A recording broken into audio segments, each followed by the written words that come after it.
Welcome back to some more Himatsubushi. So where we last left off, well, this is a very different perspective of the game.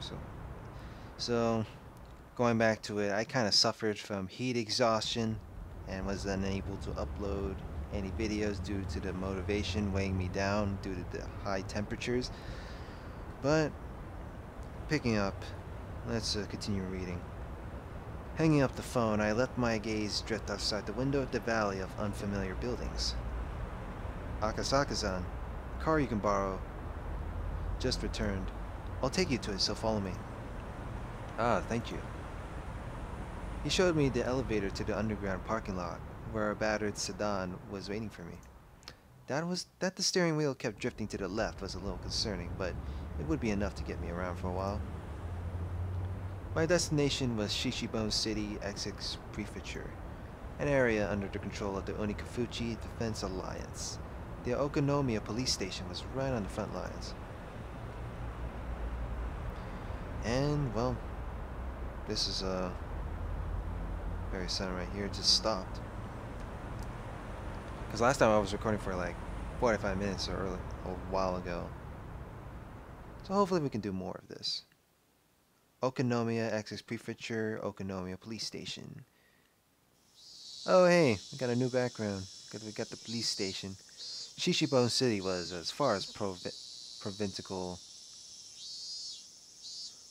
provin what the fuck was as far as provincial cities went, rather behind the times. Okonomiya, recessed in the mountains, was even more remote. With little change between the seasons, all that was left was the tepid passage of time. It made for a rather drab town. There was no tourist attractions or local delicacies. Without even a strong regional industry, it was simply dull. Just looking at the monotonous and peaceful townscape, it was hard to catch a glimpse of the radical resistance of the Onikafuchi Defense Alliance. The atmosphere of boredom ain't hint of the Okonomiya police station being on the front lines of the damn conflict, nor the numerous incidents that I heard about at the prefectural headquarters. Good morning. Are you here to pay a fine? No, I have an appointment with Morodai-san from the Public Safety Division. Please tell him it's Akasaka. Ah, my apologies. Please wait a minute. The clerk, who thought that I was here for a parking violation at first glance, after fumbling with the unfamiliar extension number, told the person on the line they had a visitor. Pay a fine? But I just got here, goddammit. The fuck kind of shit is this? Welcome, welcome. Akasaka-san, was it? It must have been tiring traveling out all this way. Sorry I have to do this here. I tried to reserve a reception room, you see, but the counselor suddenly woke up and chased me out.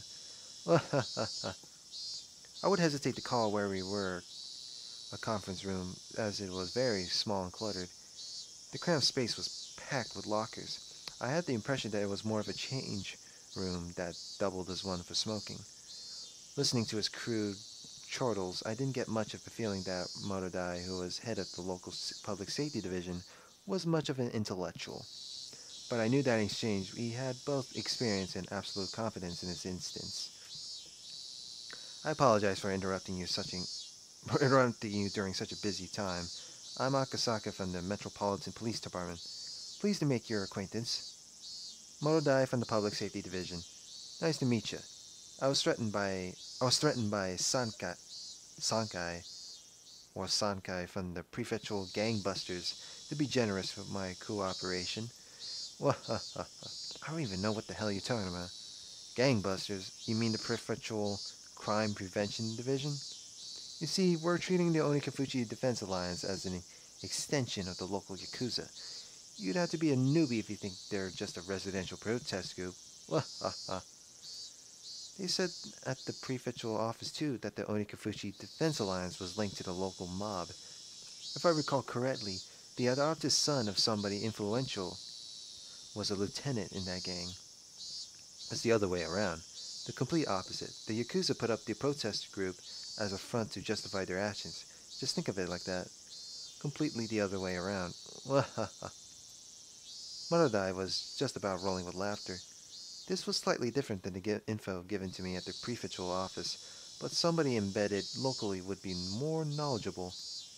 While we were talking, occasionally some people who seemed to be detectives would come in and change. One of those individuals, noticing Monodai's guffaws, came up to us. "Oh look, it's Ooishi. Again." And it's playing that. It sounds like elevator music. I was wondering what you guys were talking about. The same old laugh. "Oh, Kuro-chan. Perfect timing. Why don't you join us? This here is Inspector Akasaka, who came all the way from the Tokyo Police Department." An inspector? I'm still a rookie. "My name is Akasaka. Pleased to meet you."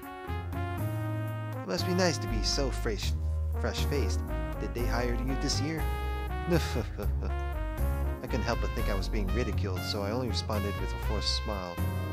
I could tell that this new person was like Monodai, the type who had confidence in their instincts and experience. I really didn't like those types of people. "Let me introduce you, Akasaka-san. This is Ooishi-kun from our investigative department. Regarding the S-file you were asking about, he's familiar with it." S-file? S for Sonozaki. If something is an S-file, it means it has something to do with the Sonozaki family. It's something of a code name. Sonozaki? Come to think of it, I remembered when I was poring over the documents at headquarters, there were quite a few people with the last name Sonozaki popping up. If I remember right, there's a Sonozaki who is one of the executives of the Onikafuji Defense Alliance. Pretty sure they're the treasurer. The two of them were surprised when I rattled off what post that Sonozaki held. After a moment, both of them erupted into laughter. "Akasaka-san, was it? You're quite the studious one. Could it be you've memorized all of the central figures in the Alliance?" I wouldn't say memorized exactly, but I've at least read the list of Onikafuji Defense Alliance executives. "Then who are the president and vice president?" "The president is the mayor of Hinamizawa, Kei Kimiyoshi. The vice president is the priest of the local shrine, Farud. The treasurer is O Sonozaki. The auditor is Makino. The liaison is Y Kimiyoshi. The PR head is Y Sonozaki." "Akasaka-san, you're pretty good. The pay sucks, but you want to work here? You're just the type we're looking for." By the way, Yoshio Sonozaki is head of the youth department. So close. The head of public relations is actually Tadayoshi Sonozaki. Feeling like I wasn't being complimented at all, I started settling into an uncomfortable mood. However, I was becoming more and more aware that I was the weakest link in this investigation, so I just had to bear with it. I didn't mean for that feeling to show up on my face, but the crafty detectives didn't let that slip by. "I didn't mean to make fun of you. To make up for it, why don't I show you around the village? For somebody with no feel for an area like me, it would be a great help. I couldn't have asked for more. In the end, the Onikafuji Defense Alliance is nothing more than an alliance Hinamizawa is using to deal with the outside world. I think getting to know the village would speed up your work. How about it?" The residential movement, in other words, held influence over the whole region. So the leader of the movement was the leader of that influence. Just like that, the thought processes in the region would become the overall personality of the movement. Just like Ooishi had said, in order to learn what they were really like, this regional force behind the damn protests, getting to know the village was the quickest way. If you would. Nodding back without skipping a beat, Ooishi laughed in satisfaction and stood up. "Oh, we're in the car and... meow. If I took the information I learned at the prefectural office and from Monodai to heart, if my position was exposed, my personal safety was at risk. The opponent was an extremist group that had no qualms about using threats or violence against somebody. If my personal info was leaked, it wouldn't be hard to imagine that I'd be in danger, whether on the job or not. Thinking about that, I felt a little nervous. These guys are quick to remember faces.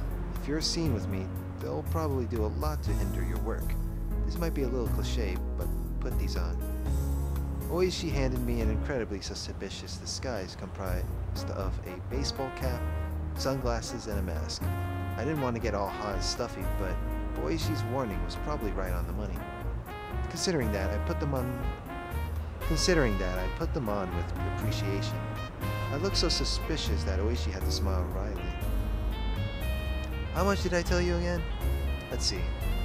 To the part where you were talking about how these three ancient families control the village. The Onikafuji Defense Alliance was the same as the village of Hinamizawa itself, meaning there was a direct correlation between being an executive in the alliance and being a leader in the village, as Monodai had told me a short time ago. If the village was ruled by three ancient families, then it would mean the Onikafuji Defense Alliance was ruled by those same three families. What did the documents of the prefectural office say? About the leader of the Defense Alliance or whatnot? No words. The documents I was using were classified. If I responded to Ooishi's question, it would be a breach of security. However, most likely, this man I judged was more well-versed in the situation than any of the documents of the prefectural police department, so I decided to answer him.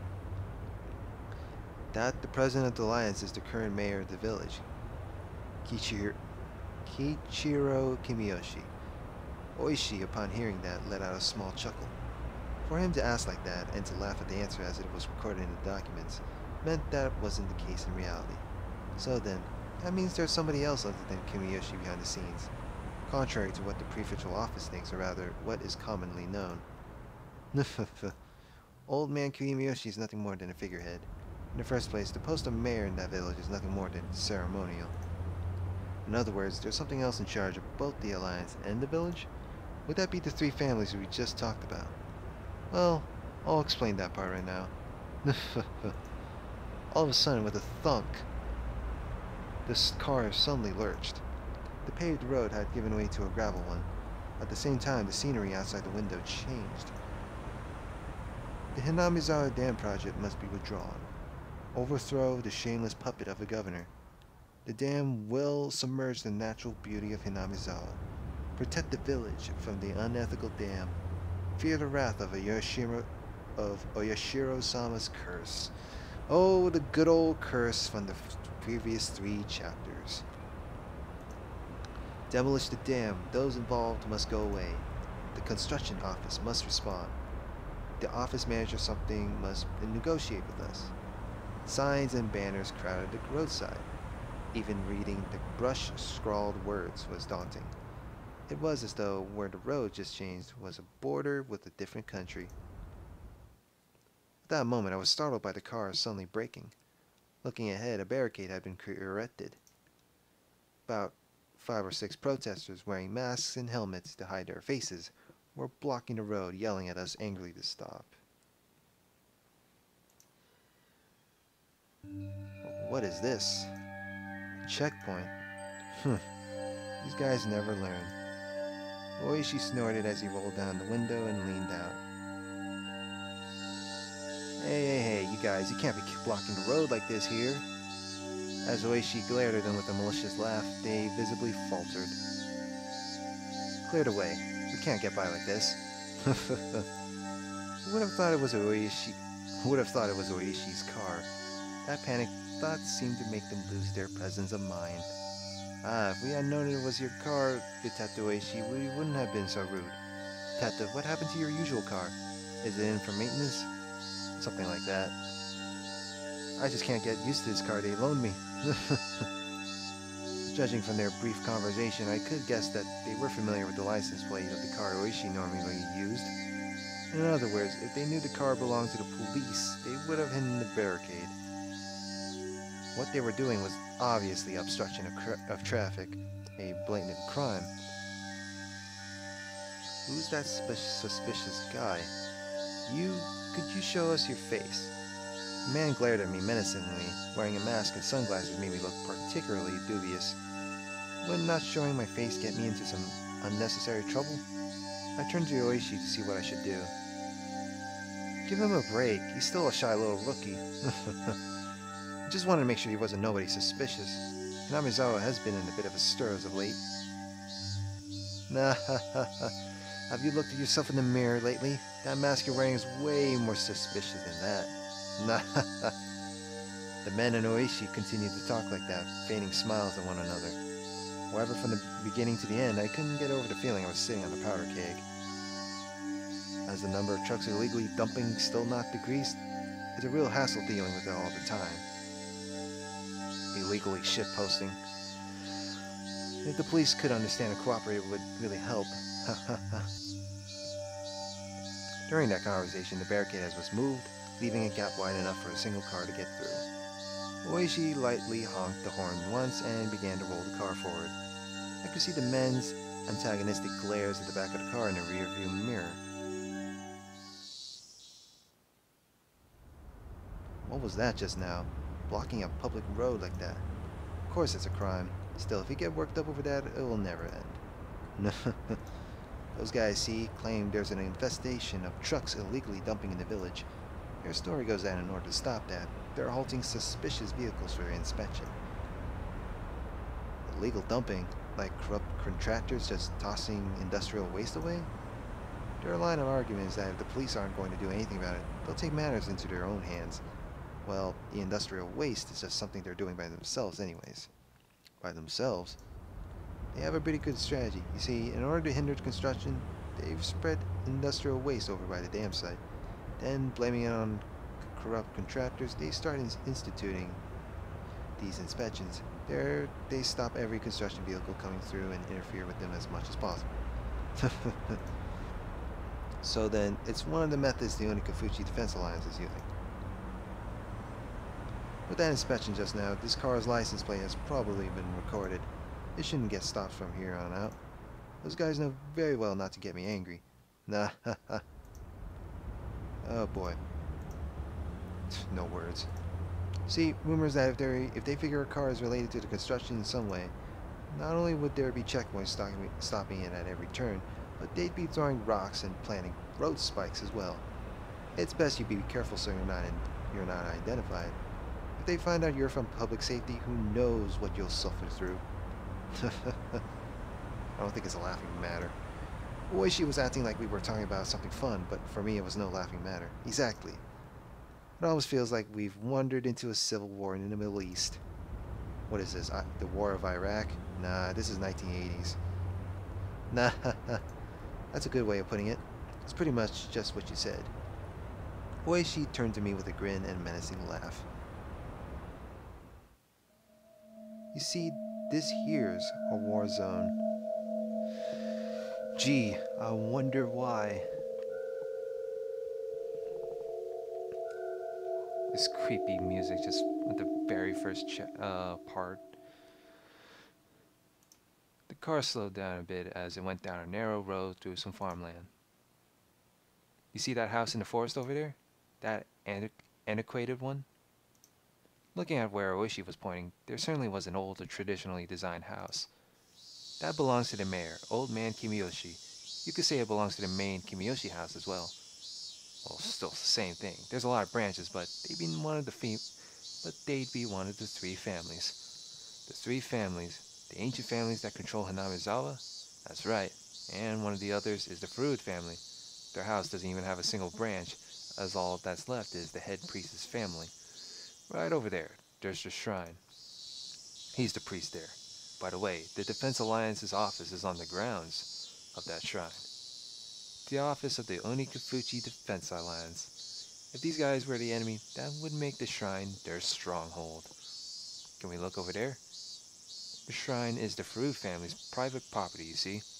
Being police, we can't set foot there without a warrant. See, they've got a member of the Diet with ties to the village backing them up.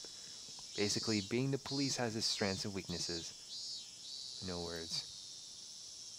Well, even when we talk about the three families, that's something from a long time ago. Way back when those three families used to hold councils to decide things about the village. Meaning it's different now? You got a pretty good nose. That's what I expect from an academic. The car braked to a halt with a squeal. Well, It's only been 20 minutes, but you know what? I'm going to end this here a little bit shortly, but I will come back to this later. So, next part, let's see what the inside of the village. So, like, comment, and subscribe, and see you guys later. Have a good one.